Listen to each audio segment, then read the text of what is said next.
Hello. Now we have covered most of the things in the PDF plugin, which includes clear sheet, insert data split range, insert data tabular, insert data last row, delete rows, download PDF Google Sheets, download CSV. This is just a combination of these two, and download PDF Google Docs. We have copy a file, delete a file, copy tab, delete tab. Why do we need this and how do we use it? We are using Google Sheets, and you might already know that there can't be multiple users editing the same cell at the same time. And since you are building an app, there might be multiple users who want to generate invoices at the same time or generate any sort of PDF at the same time. How do you do that? That's where we are using copy a file or copy tab. And since we are copying it or creating a duplicate of existing file, we would also need to delete them. So how does that work? Basically, this will serve as the template, and whenever user wants to generate a PDF, you create a copy of it or duplicate, right? Give a name to it, like Akhil's copy. Like, the name can be anything. You can change it on the plugin. We will show it how. And then you generate PDF of this page and then delete this, right? So even if multiple users are using it at the same time, you generate as many copies as the number of users using at the same time, generate their respective PDFs and download them. So let's see, how do we do that? We have copy, tab copy, or copy a file. We will come copy a file a bit later because copy tab will serve the purpose that we are talking right now.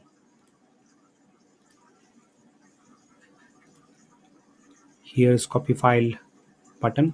I'll click on start edit workflow. We already have one. So let me just delete and recreate it just to explain how this entire thing works. Spreadsheet ID is this particular ID here. Copy paste the tab name, the tab that we want to copy. So split data. New tab name. What is the name that you want to give to the split data? To ensure that there will not be duplications with the same tab name, we cannot have same tab names, so we'll have to give unique names to it. You could probably use something to do with the user, for example current user's name, right? And underscore, maybe current date and time, format as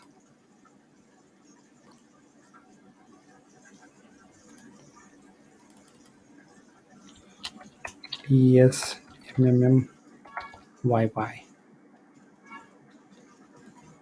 something like this.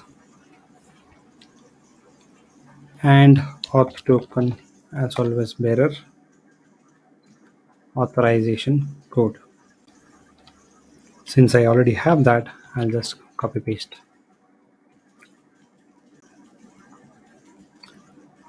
So let's see if this is creating a duplicate of the same file. Go here, refresh. So let me click on copy tab and let's go to Google Sheets. It takes a couple of seconds again and generates the new tab. As you can see here, we have the new tab, which is exactly like split data. Now we will use this to send the data for this particular user. How do we do that? Is after we create the copy tab, we have to send data to Sheets auth method, and here tab name will be whatever we have given here.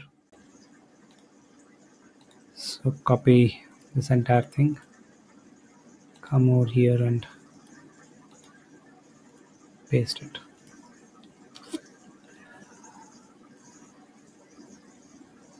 Everything else remains the same. And once you finish generating the PDF, you can give a short delay and then search for delete tab. And we need the spreadsheet ID, which we've already got. This should be the one. Then we have the tab name, which should be exactly this one. So I'll paste this. And then the bearer token, which we have already copied. So I put it here.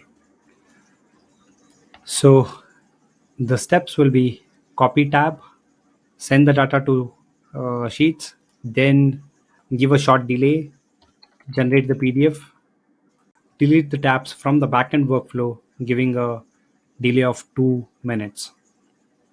So this is how you allow multiple users to be generating the PDF at the same time using Google Sheets.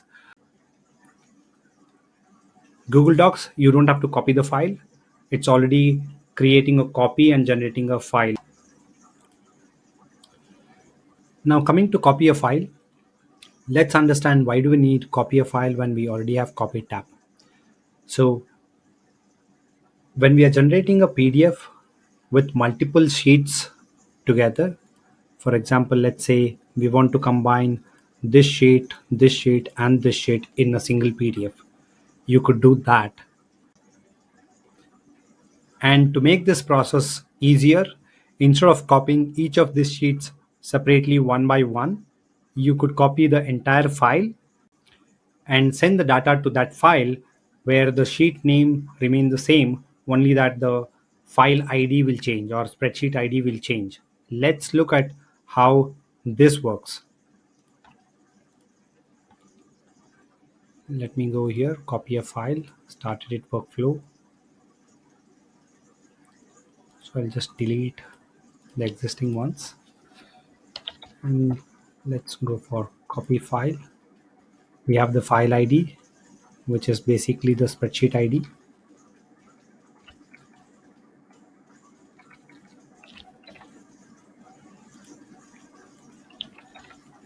New file name. So I'll say test copy. Destination folder ID. So we'll also have to give a destination folder ID, which says the plugin where the duplicated file needs to be saved. So for that, we'll have to go to Google Drive. Let me just bring in the dummy folder that I had already created. So once you create a folder, ID is this one. I'll head back to this. I'll give this ID. And then we have the bearer space access token. I'll just give that here. And let's see if the file is actually getting created or not. Right. And since we want to use the new file ID, I would use error alert file ID. This will return us the file ID so that we can use that file ID dynamically. So let me refresh, copy a file. If we go here, new file will be available here in a couple of seconds. As you can see, it has come up with the name that we mentioned. And if we open this, this will be exactly a copy of this particular file that we gave as input. Right? So now we can use this with a combination of any of the sheets that we want to combine in a single PDF. You can watch the video where we have explained how do you combine multiple sheets in one PDF. Now that we have understood how do we create a copy of the file, let's look at how do we delete it. because once we use the file, we'll have to delete it as well. So delete file. You just need to give the file ID and the auth token, and file ID could be result of step 1's file ID. Or as always, deleting a file can be done in the backend workflow with a delay of a couple of minutes. And then you give bearer and the access token. So this is how you delete a file. Now coming to good practice, you could probably create a copy of a file for each user and store it in a particular folder, so that every time that user tries to use the file or generate the PDF, we are using the same file instead of creating a new file and deleting every time. But if you have thousands of users, then creating 1,000 copies of the same would not be a good practice. So that time you could probably use this method where you are telling copy a file, send the data to that particular file, give a delay of few seconds, generate the PDF, and then send a backend workflow or run a backend workflow to delete a file after a couple of minutes. I hope this helps. If you have any questions or suggestions, please feel free to contact support@red7.com. Thank you. Have a nice day.